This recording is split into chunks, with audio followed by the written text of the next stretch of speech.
telling your brain, nope, nope, nope, I need this information from here. That's all the information I need from there. Now I need you to come down. Now as they're coming down, I need you to come down from here. Then I need you to stop. That's all the information I need. And then you say, you have to merge it all into one lane that comes out of this one lane mouth. How do you not get traffic? How do you not get accidents? How do you not get people who get out their car? I'm like looking at thoughts as people right now, but how do you organize that traffic so that it flows and then you don't find yourself losing your place, rambling with the us and ums, and then next thing you know it, you get done talking and you're like, I didn't say anything I wanted to say. I do not feel good about that. Maybe I kind of got around there, but I really didn't nail it the way that I wanted to. And I think that that's kind of the common thing that I hear from a lot of people, especially if, they feel comfortable, but sometimes they just lose their train of thought. I think the main problem is how we organize our thoughts and how those thoughts come out that one-way street, which is our mouth. Do you find, so I work with bullet points. I look a lot of the time as like, what's the result I want to create when I speak in front of different groups, or I understand the outcome I want. And then I backtrack a little bit to the steps that I need to do to be able to get there. And then my thought is repetitive. And a lot of people are for what I've heard, they're like, oh, I did it and I'm not that good. Well, you did it once.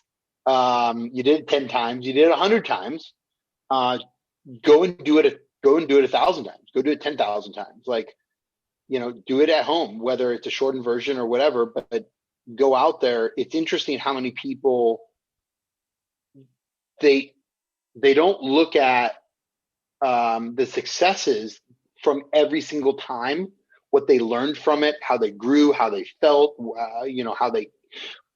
maybe they don't videotape themselves doing it, which is a huge thing. Definitely when I was a fighter, is like, how do you hold your hands up? How do you block? How do you process different moves? I didn't know all this stuff, obviously, when I was younger. I did some of it, but what do you find? Do you find that same thing, that there's not focus on outcomes and steps and consistency on the commitment of doing it over and over and over? Yeah. And I think that there are a lot of strategies, and you named kind of two of them, to help organize these thoughts, right? To help, because before you even let the words fall out of your mouth, there's a lot that happens before it gets to that point. And so you mentioned two strategies that you use to kind of organize your thoughts. And that's one, kind of outlining, right? What's your main idea? What's your points underneath there? Do you have a second main idea? And then what's your points underneath there? Outlining is a great way to organize your thoughts. And then the second thing you mentioned is to kind of start with the end in mind. So think about, what's the one thing you want your audience to walk away with? What's the one feeling you want them to have? Is it you want them to be inspired? Do you want them to be motivated? Is it a call to action? Do you want them to donate? Do you want them to donate money, or do you want them to donate time?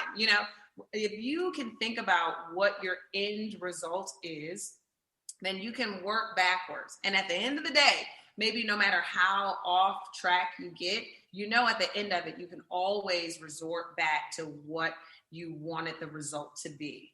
And so those are two kind of tactics or strategies for organizing your thoughts and for being able to step into places and not feel like you're going to lose your train of thought, or like you're going to lose, your messaging, all while you're standing there trying to deliver and look cute and look pretty and all that other good stuff. So I would say people, if they are looking to be better at organizing their thoughts, and staying kind of on point and on topic, I think what you just said, Daniel, are great suggestions. Do some outlining and then think about the end result. Where are you taking them?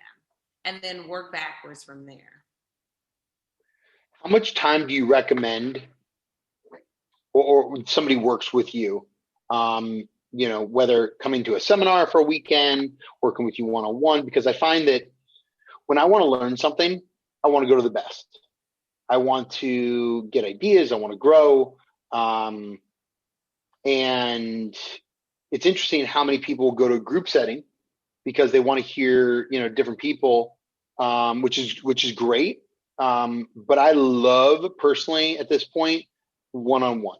If I want to learn something from somebody, I'll take them out to coffee. I'll if they I'll see if I can add value to their life. If I just want to book them to teach me something, I'll pay them. Like my lawyer last week, I pay him. I'm like, here's a service, here's the money. I need a product. It's not necessarily I want to get to know him or not get to know him. I think he's a nice guy and he's super smart, but I just need a result. What's your thought on that? I get that question quite often because, most of the work that I've done in the public speaking, coaching, and training has been in the corporate landscape. So I was always working with groups of people. And then I started, dibbling and dabbling into the one-on-one space. And the one-on-one space, I think, has a lot of value depending on what you're working on. So for me, as a coach, if we're going to review tape, as you mentioned before, if I have a client that says, look, these are my last 3 speaking engagements, they are recorded, I want to work one-on-one with you to see where I can improve. I love that type of stuff, right? Because this is about reflection. This is about review. This is about, what new things can we implement? But when it comes to just one-on-one, you talking to me and I'm giving you feedback, I think that it's much better in a group setting. Because most times, if not all the times, you're talking to 2, 3, 4, 5, or 6 people. And if you can talk to those 2, 3, 4, 5, or 6 people, you're going to feel more comfortable, even if you're speaking to one person. Whether it's like how we're talking to each other, or maybe you're talking to a boss, or you're talking to a new client, or whatever the case may be. So I believe that there are specific reasons that one-on-one work in the space of effective communicating and public speaking can work. But I believe that majority of the great progress that a lot of speakers make, I think it happens in group settings. Because now, not only are you getting up and getting coached by someone like myself, but you're doing it in front of real people. You can't just be coming to me every single week and think that you're going to make improvements because you're just talking to me. After an hour, you're going to be comfortable. We're going to feel like friends. We're going to be like besties, so of course it's going to be easy to talk to me, Now, I took it there because that's how I feel. But I think that if you're in front of a group of people, you're going to kind of always want to come with something new. You're going to want to impress a different person in the audience. You're going to want to connect with a different person in the audience, which all requires very different skill sets than just talking to one person. So when it comes to public speaking, when it comes to effective communicating, presenting, I always say that the group aspect is going to be so valuable. And if you're in that group, you get up, you talk, you get feedback, you sit down. Somebody else gets up, they talk, they get feedback. And now you're a student of speaking and not just a speaker. So now as you're a student of speaking, you're watching what they did good, where their opportunities were. There's this funny thing that they say about actors that if you're not actually like doing movies and TVs, then you're probably teaching acting. But some of the actors that teach acting are some of the best actors because they have to break down this art form in such a way that they have a better understanding of it versus someone who may be just doing it based off of intuition. And so I always say, if you want to be a great speaker, then you need to be able to look at other great speakers and see what they do great and see where their areas of opportunity are. If you can't do that, then you're just talented. But I'm looking to turn people's ability to effectively communicate, express themselves, and speak publicly, not as just a talent because you have a great personality, but because you know how to work the shit out of it. And that is a skill and not just a talent. So in the group space, now you can watch and really be a student and get the feedback that's given to other people and see how it's applicable to you and see how it's not applicable. And I think that's where you find the most success. I like it. I agree with you on watching other people and getting feedback from other people. You just said something really interesting, like talent versus skill. And I find there might be there were people more talented than myself as pro fighters in the beginning, but I I pushed my mind to outperform them with skill set, with branding, with like I was well-rounded in what I did. What kind of advice can you give to people that might say, you know what, I want to be a speaker, I'd love to be in front of people, or I want to be able to speak better in a boardroom or my company or to my wife or husband or whatever that is. I'm just not good at it. Maybe their talent isn't good at it from the beginning, from their interpretation, but they can really push their skill set to be able to become that. Yeah. I would say that Will Smith has a quote, and I can't remember word for word, and you probably have heard it, but he talks about how, he didn't rest on being talented. He worked and he worked and he worked on improving his talent, which then, transpires into skill. And that's one thing that I really just kind of prided myself on, because I realized that I did have a natural knack for it. Granted, it was in 5th grade when I did that mediator program. But after I got into it, I realized that this is my thing. I mean, I did the church announcements. I did the announcements at my high school. Anytime there was a microphone, they were like, "Here, Sherhara, take it. You got it."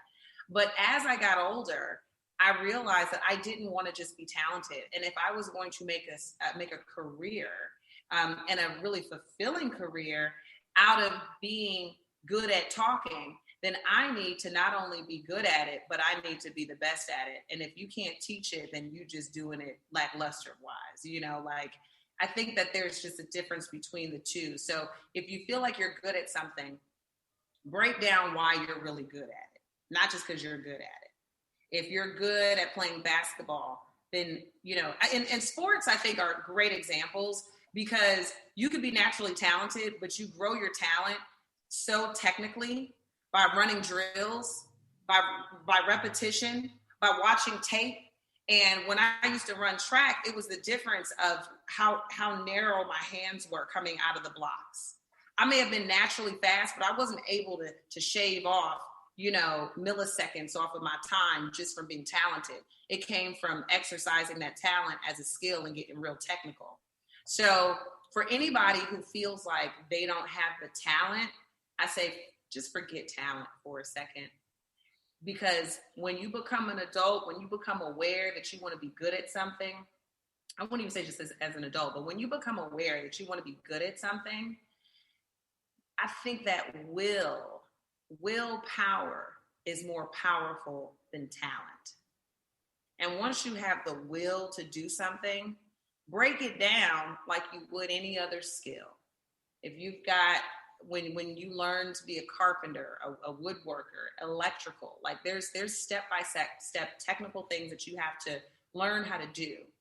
So figure out what the technical step-by-step thing is of whatever it is that you're trying to do, and depend on your willpower, not on your talent, because you can develop your willpower. And then before you know it, the byproduct of that is, oh, yes, I'm talented and skillful at the same time.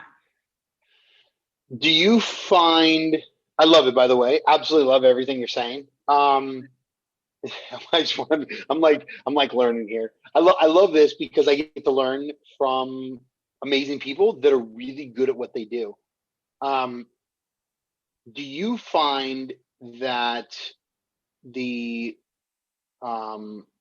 as a kid, we were taught, I don't know, let's say about Easter Bunny, Tooth Fairy, Santa Claus, we were taught a sunrise is when the sun comes up, which is really like an earth rotate, or sunset, or like we're taught these words that we believe is true, or these things or concepts or ideas.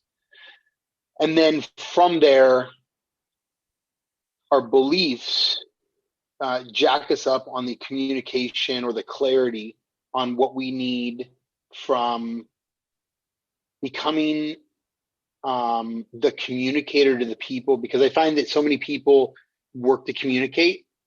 And I believe I'm very clear on when I ask for something. Like, I don't believe in, I've had somebody in my past, my mother, she knows this too. We talk about it. She was just on my local radio show. She when I was younger, still there a little bit. She